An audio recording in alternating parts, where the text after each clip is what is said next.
Man, Falcon needs to get his shit together, okay? First, he screws up. He's a Nepo baby, only on the G.I. Joe team because, Duke's his half-brother, and he screws that up.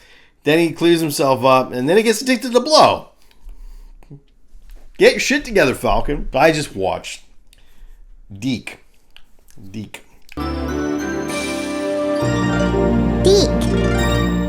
Do it cheaper. I watched their version of G.I. Joe for the first time in many years.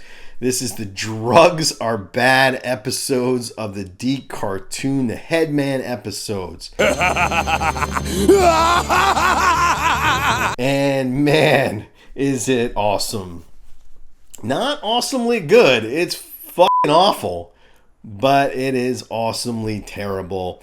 First of all, so we need to discuss this, okay? We need to discuss this. And I'm planning on doing a review of all of the cartoons, and I'm fearing the day when I get through the Sunbow and have to start with Deke, because the quality is so low of everything about it. The animation is horrible. The animation on the Deke cartoon looks like one of those DVDs that you get at the dollar store, and you're like, who made this? And some weird foreign company made it, 25 years ago, and they're selling it still. Just lowest grade animation you've ever seen. The voice acting is bad, the writing is bad, pretty much everything is bad. But anyway, so this is the episode in which this is a two-parter, The Greatest Evil, and this is basically where we get our first glimpse of the Headman. Now, I love Headman. Okay, so Headman is G.I. Joe's drug dealer action figure.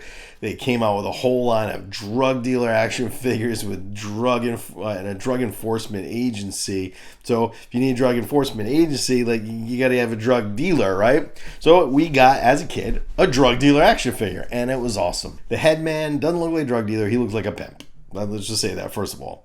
He looks and acts like a pimp. And that was why I love the action figure so much. But anyway, I did not watch the Deke cartoon when it came out. So I think I saw 2 episodes of it. I was like, fuck. I was in high school, so I was like, I probably shouldn't have been, necessarily watching children's cartoons. And I'm, now I have to, because this is my job. Okay, kind of one of them. And but what I did, but back in the day, I watched 2 episodes, and I was like, what is this shit? And I was out. I'm only now watching it again. It's just the lowest grade shit. First of all, okay, so let's get into it. First, we start with a new theme song. Got to get tough, yo Joe. Got to get tough, yo Joe. You know you got to stand tall when it comes down to the wire. You got to play rough when you cross that line. Got to get tough. Yo, Joe, you got to get tough. Really horrible. Just a bad theme song. Not feeling that one at all. So the next thing we get into it, and the episode starts, and we see a bunch of they look like suburban moms and dads. They don't look like the crackhead types. They look like the type that are just getting bags of blow, and they're just getting giant bags of blow on the street, in the middle of the day, from guys just full on suits with visors and shit, and they're all shivering. They all have a very, very funny drug cliche look here. And then we see one of our main characters is Cindy. Now Cindy, she's kind of cute little. She's got white hair and a pigtail, and she's like, "Please, I get the spark that you gave me." That's what it's called, spark. It's this new drug. It's better than blow. I want to get me some spark, and it's so good that she can't do anything else. Is all she wants is spark. She's like, it takes me. I can't to work the whole. All I could think of the whole time was you're very attractive. This is a very attractive girl. Okay. I'm sure they could probably work something out. He does look like a pimp, more like a pimp than a drug dealer. I don't see why she can't, why not just get in the pimping business here? But that'd be a little dark for a cartoon, so I get it. So anyway, then basically all the people in the neighborhood are like, screw this, and they decide they're gonna fight. They're like, we don't like drugs in our place, and they go and they just try to beat the shit out of them. And then they go to this crack house where it's just a crack house. And what's amazing is this is a crack house. It's like a crack house from Mask. It's like the Boulder Hill of crack houses, because out the front of it, this Headman has like a button, and the trash cans like come up. They got missile launchers and machine guns, and there's like boarded up windows that flip down, have laser guns on it. So he's got like, I want that. Can we get one of those, like an action figure crack house, please? That would be amazing. Crack house converts and just scares everybody away. Now we go and we see we get to the opening, and we've got our opening song, which is horrible. And you see all the wasted potential. You see like Cesspool and like Heavy Duty and Soul Viper, and you're like, cool characters that would have been amazing, and then just are in the D cartoon, and so they just suck hard, I know maybe you love the D. Does anybody love the D cartoon? I feel like there's a generation. It probably makes sense, right? Because all this is nostalgia.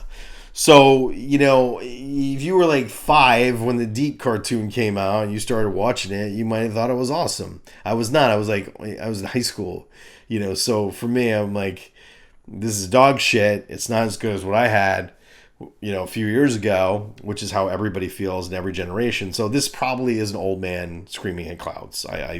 If you loved the D cartoon, although I arguably having watched having rewatched some of the Sunbow cartoon for the umpteenth time, and now finally watching the D cartoon. The D cartoon sucks hard. It's objectively terrible in comparison to the Sunbow. So I'm going to go back to my original assessment. It's shit. But anyway, so we see Falcon, and he's totally on blow, and he's acting. He's doing a pretty good job of acting. I think whoever wrote this has definitely done a lot of blow, because he's definitely like, I'm gonna crack. I'm all cracked out. And Mutt comes in, and he's like, don't touch me! And he has this really annoying voice, and he's very upset, and he's like, he's kind of obnoxious. And then like the alarm bell rings, it's time to go, and he's like, yeah, I want some hot action. And he runs out into his plane. Scramble, Joes! Sounds like hot action. Which means it's time for a little pick-me-up. So he gets in the cockpit, and he just pulls out this massive bag of blow. I'm like, you don't carry giant bags of blow. You're gonna do little ones, little bags, so you can hide it. Everybody knows this shit. What are you doing, Falcon? But anyway, he goes crazy, and he gets in his plane, and he starts like jumps out of the plane. He crashes the plane. Something. It's probably like a $200,000 piece of equipment. He blows it up just for fun. Really, like, just acting like a complete idiot. And Duke is like, what is wrong with you, dude? You're an idiot. What is wrong? And then finally, so Duke, like, pissed off, and he, like, opens up a door, and he hits him in the head because he's, like, trying to get his blow. He dropped it, and he's like, and then Duke is like, come on, dude. You're doing crack, spark, whatever it is. And he's like, I disown you. Duke does not do addiction well. Let me just tell you, okay? Because Duke is like basically like, I've disowned you. You're screwed. Get out. You're not a Joe anymore. You're not my brother anymore. It's like, no, you gotta like help him through, man. Help him through. But Duke is like, F that shit. You're out. So anyway, at the same time, what we find out is that that cute little girl that I was suggesting should get an OnlyFans so she can pay for her blow. I guess they didn't have OnlyFans back then.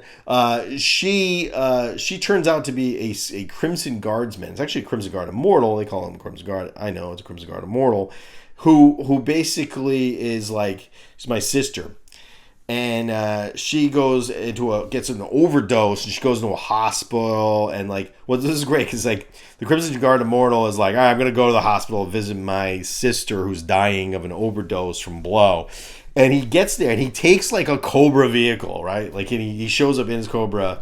And so, like, Duke now sees the Crimson Guard guy coming home in a Cobra vehicle, and he's like, you come from the hospital, and he, like, attacks him, which is like, yeah, you take your car, dude. You don't drive the Fang to the hospital to visit your sister.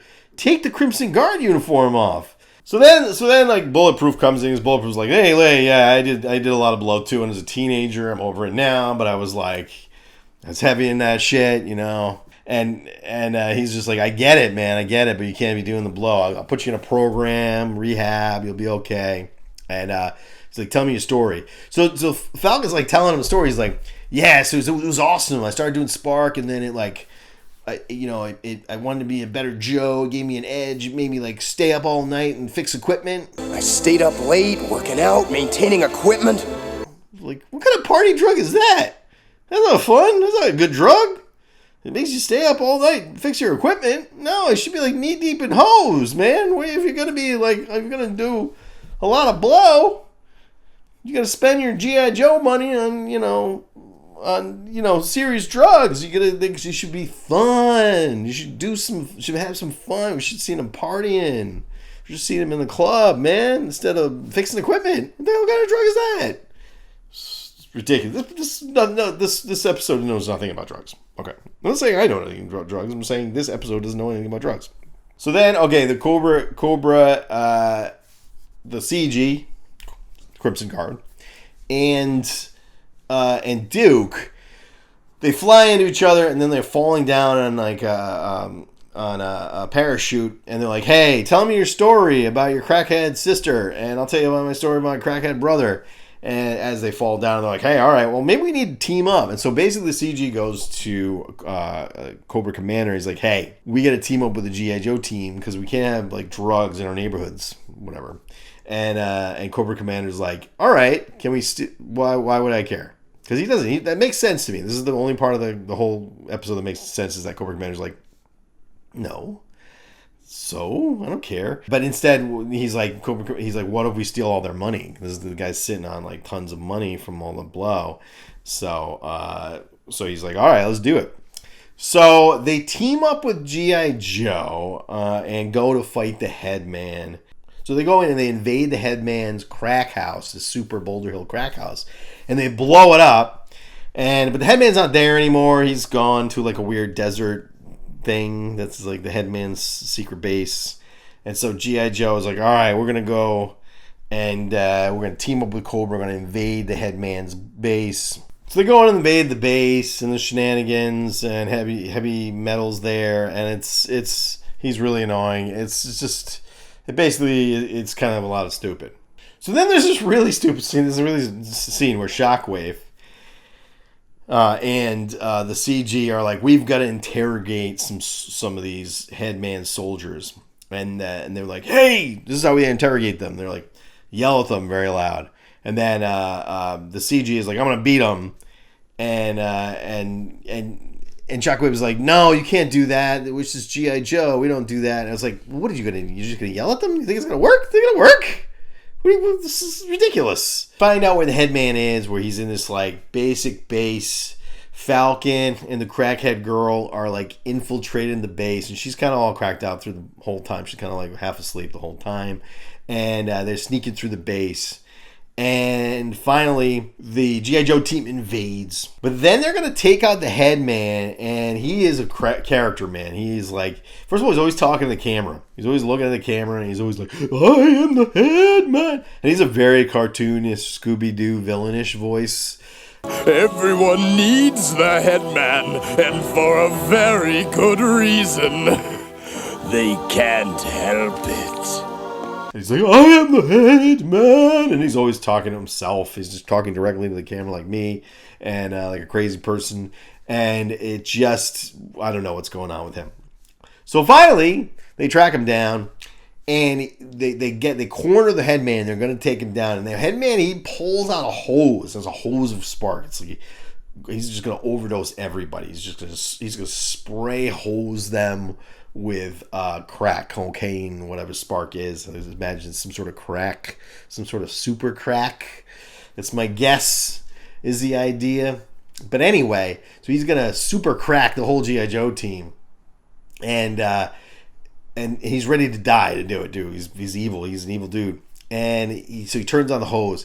But before he turns on the hose, Falcon just like bitch slaps him, and the hose like hits him in the face. And this is the only thing I'm going to say about this thing that this was okay. Because he, like, the hose sprays him. He gets sprays with, like, all the crack cocaine, spark, whatever it is, in the world. And he just starts to dissolve and melt. And he's, like, completely... And so what's weird is I think it might be the only death in a G.I. Joe in a G.I. Joe cartoon for kids. Not obviously not something resolute, but...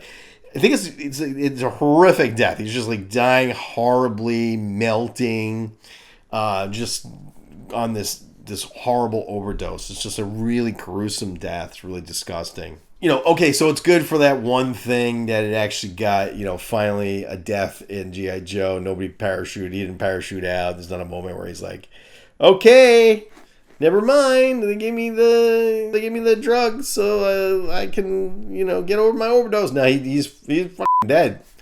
He's dead. So they actually killed somebody, and that was all right. That was cool. That's something in this like basically absolute dog shit cartoon. It's just everything else about it is just the world's lowest grade cartoon. It's just really bad. The big takeaway from this is, once again, Falcon is just a complete fuck up. I mean, like, just a complete fuck up in every way. And, I don't know. And, so that's my take on the G.I. Joe, the Headman episodes of the cartoon, The Greatest Evil. What do you think? Have you seen it? Let me know other cartoons you want me to review. And I also did a review of Mass Cartoon, which is also very hilarious. The Mass Cartoon has a lot of funny moments. Check that out right here. Sounds like hot action. Which means it's time for a little pick-me-up.